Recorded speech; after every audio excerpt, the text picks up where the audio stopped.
Hi, I'm Valerie Engelhart, and in this video I am going to be painting a mossy mushroom forest scene. Right now I am spritzing the front and back of my paper, and this is just a really inexpensive Fabriano cold press, and it's like I think the model of paper is called 1264. I don't have the pad on me, but it's like a really inexpensive student grade pad. And it does have some texture to it.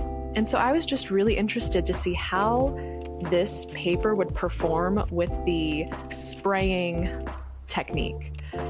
Because earlier I have posted some videos where I put on this really thick, juicy pigment and use a spray bottle, but that was always on a 140-pound hot press with 100% cotton. So I wanted to see what this mixed paper with a bit of tooth to it would do. So right now I've taken an oil fan brush with freshly squeezed Daniel Smith Green Apatite Genuine, and I just danced the brush across the page really thick. And now I'm spraying it with a little spritzer bottle to encourage the pigment to flow. And that's why I've picked up the paper and I'm holding it at an angle, because I want to encourage the direction that the water is flowing. And I'm just gonna let it drip on my desk. It's watercolor. I will mop it up as I go.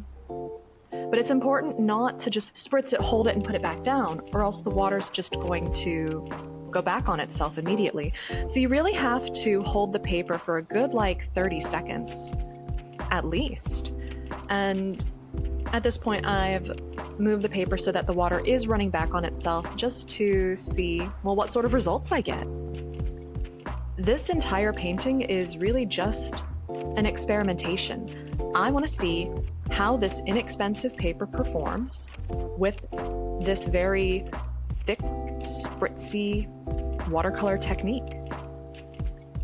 Holding the paper upside down now to let some of that water run back, see what sort of texture marks I get. And isn't it fascinating?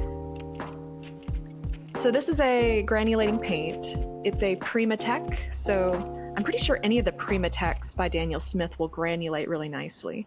But I recently bought a big tube of this, and so I've been using it a lot. Just because I've got so much of it, may as well play, right? But like with a lot of watercolor painting, patience is key for this technique.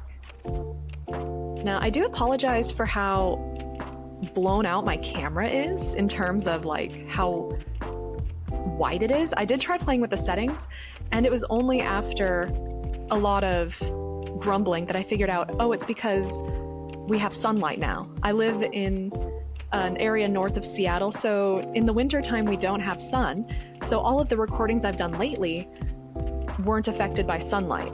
But I have these big windows in my studio, and it turns out sunlight does affect the camera. So I figured that out afterwards. So in the future, I will close my curtains to make this more visible.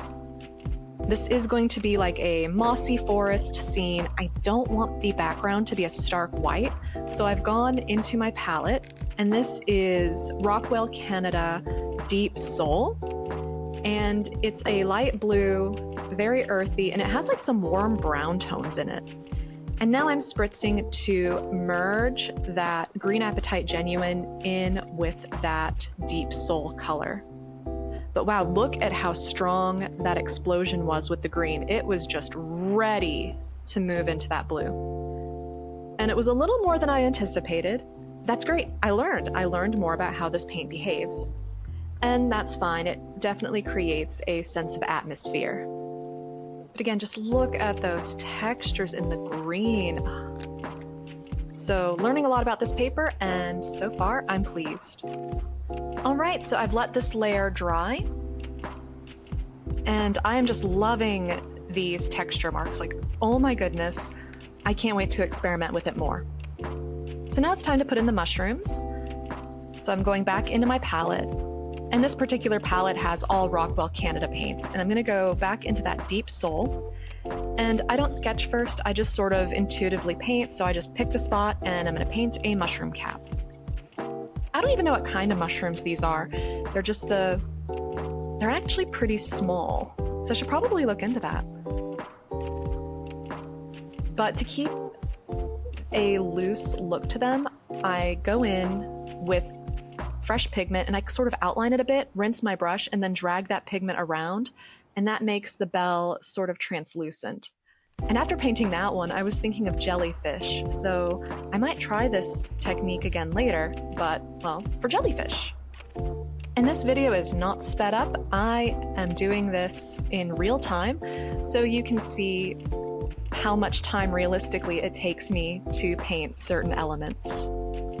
This mushroom's going to be tucked behind the other one, so as I paint it, I'm careful to paint around the mushroom that's in the front, because in this case, I don't want the two bleeding into each other. All right, zoomed in now. But it's that same thing. Put down the color, get a clean brush, and move the paint around to create that translucent bell, or, well, mushroom cap. Now I've gone as close to the edge as I want to, so I am going to move back towards the left side of the painting to paint in one last mushroom because I do want to keep it in an odd number. So 5 is where I'm going to stop.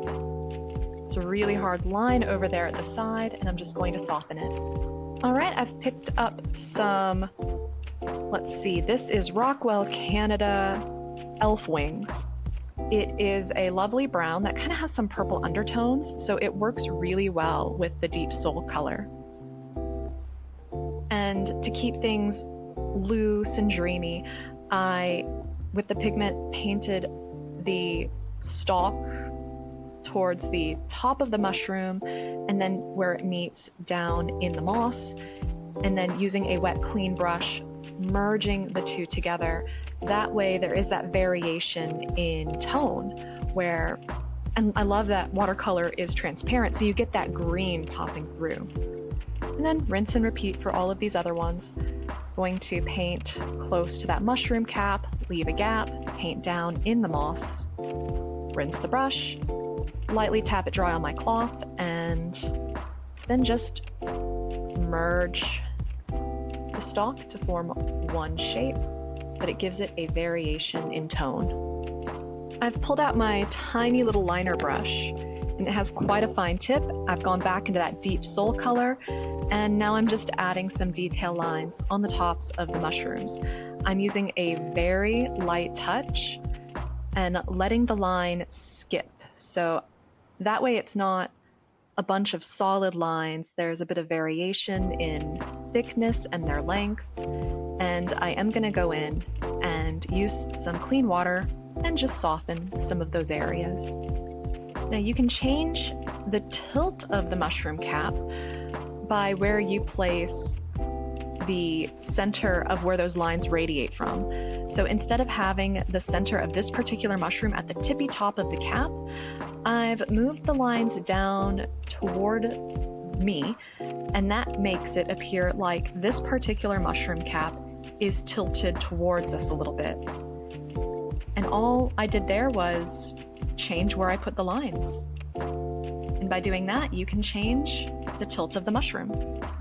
Now, because that mushroom is in the background, I want these lines to be much lighter. Since it's further away, it gets less detail. And here's the finished painting.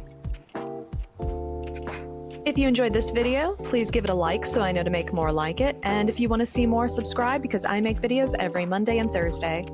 Thanks so much for watching. Happy painting. Bye.